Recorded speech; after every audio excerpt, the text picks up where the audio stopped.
আপনি আগামী মাসে নির্বাচন দেন, আমি নির্বাচিত না হইতে পারে, আমার কোনো সমস্যা নাই।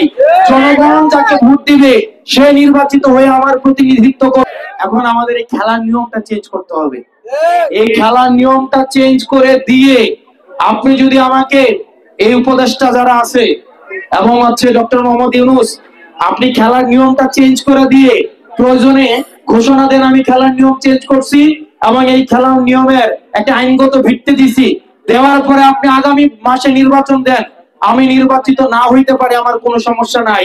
জনগণ যাকে ভোট দিবে সে নির্বাচিত হয়ে আমার প্রতিনিধিত্ব করবে, আমার এটাতে কোনো আপত্তি নাই। প্রয়োজন আগামী মাসে নির্বাচন হবে, তবে তার আগে খেলার নিয়মটাকে চেঞ্জ করতে হবে।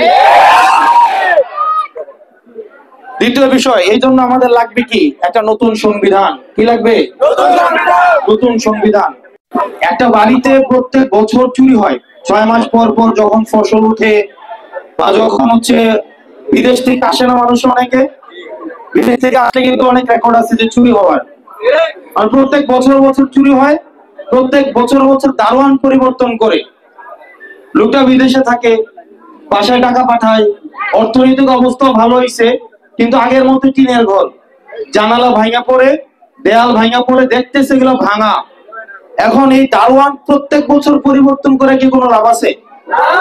এর সাথে সাথে কি করতে হবে? আমার জানালাও ঠিক করতে হবে, দরজা লাগাইতে হবে, প্রয়োজনে ফ্লোরটাকে পাকা করে দিতে হবে, তাই না?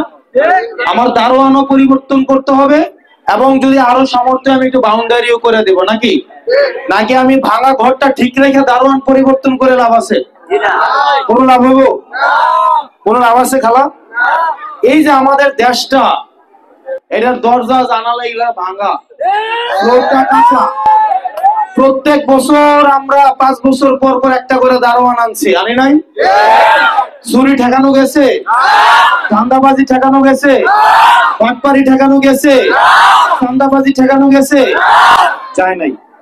আমরা এখন দারোয়ানও পরিবর্তন করব, বাড়ির আমাকে বাউন্ডারিও দিতে হবে, দরজা জানালো ঠিক করতে হবে, এবং একই সাথে সাথে নতুন দারোয়ান।